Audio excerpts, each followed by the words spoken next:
I'm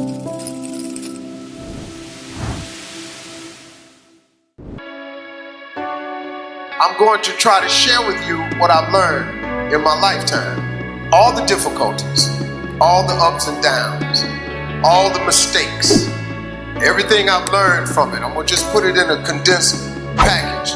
6th grade now, 1968, I'm 10. They sitting up there and people started standing up.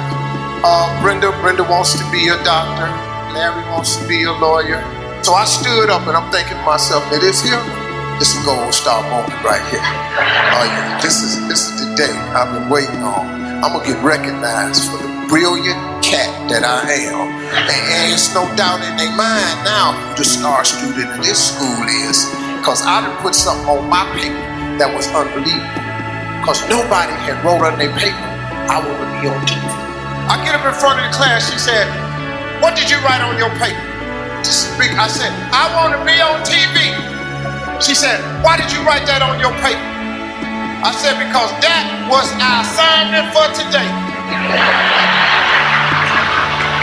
She said, and what made you think you could write such a thing on your paper? Who do you know on TV? I said, nobody. She said, anybody in this school ever been on TV? I said, no ma'am. She said, anybody in your neighborhood ever been on TV? I said, no ma'am. She said, well, what makes you think you can be on TV? And she crushed me. I said, I don't know, but that's what I want to do. She said, I'm going to call your house and I'm going to tell your mother that you're a smart aleck. So when I got home, she on the front porch. And she said, what did you do up at that school? I said, well, Mama, I just did what she asked me to do. She asked me what I want to be. I wrote, I want to be on TV. She said, why did you write that on the paper? I said, because Mama, that's what I want to be. She said, when your daddy get home, I'm going to tell him you've been up at the school being a smart aleck. So he comes home, he takes his bath and he's reading the paper, and afterwards he said, boy, come in here. He said, what is this your mama telling me you did up at the school? And she's standing there, tell him what you did. And I said, I wrote on a piece of paper, I want to be on TV. He said, what you do that for? I said, because that's what the teacher asked us, Daddy, what we want to be. She said, if you're being up there being smart, he gonna put a smart answer, he want to be on TV. My father looked at me and said, well, what's wrong with that? He was going, well, slick, he gotta be more reasonable like the teacher said. He said, well, that don't make no sense if that's what the boy want to be. She said, he can't do what he want to do, gotta do like the teacher said. He said, boy, go in your rooms. Come in the room a little bit later on. He said, boy, what you write on your paper? I said, I want to be on TV. He said, well, what she wants you to put on the paper? I said, I don't know, Daddy, like a police ball player or something. That's what all the rest of the boys do. He said, well, put that on the paper. Take it back up to the dream killing health. So he said, now take that paper and put it in your drawer. He said, every night before you go to bed, read your paper. He said, every morning when you get up, go to school, read your paper. I did it. If you turn on your television set 7 days a week, I'm on there somewhere, because that is a principle of success that all successful people know. If it is written, so shall it be. That's the deal. If you don't have what you want in life, just check yourself. Is it written anywhere? Have you wrote it down? Have you claimed it? Have you laid it into faith? Have you willed it into existence? Has it become a law?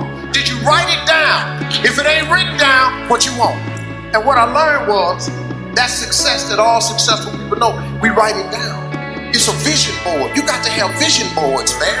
You ought to see what's on my laptop and my computer. Even I still have visions. A man without a dream or vision shall perish. You've all heard this. I just try to put it in a way where it's real talk. See, writing it down makes it doable. If you go through a school zone doing 35 miles per hour and the police stop you and a truck was blocking the sign that said 20 miles an hour, guess what? You still get the ticket. You know why? Because it's a written law. They put it into law. They wrote it down. The fact that you ain't read it, the fact that you didn't see the sign, tough. It's written. 20. You break the law of 20. You got to write it down. That's an important thing. Here's a cold thing I learned. You got to fix your mindset. You change that. The moment you change your thought, your attitude determines your altitude. The moment you change your thought is the moment you change your existence. A flea is the smallest insect, one of the world's smallest insects. Do you know that a flea has a 36-inch vertical? That's pretty high. The average human being cannot jump 36 inches. If you take that insect and you catch it and put it in a jar and put the lid on it, that insect still has a 36-inch vertical. You know what it does? It jumps 36 inches, but it hits its head and gets knocked back down. So it makes an adjustment.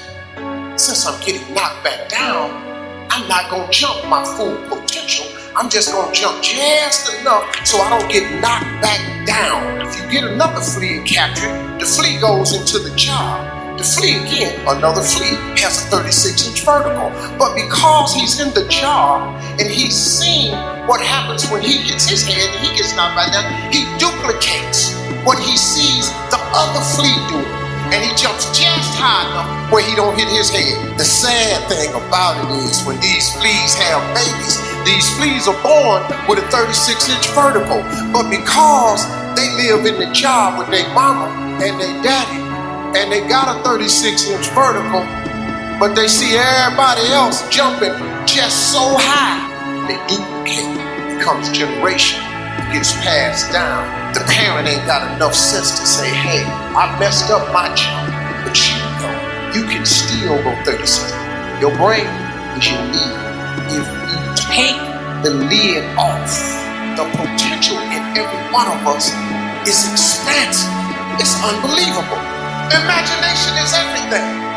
It's the preview to life's coming attractions. You know what that means?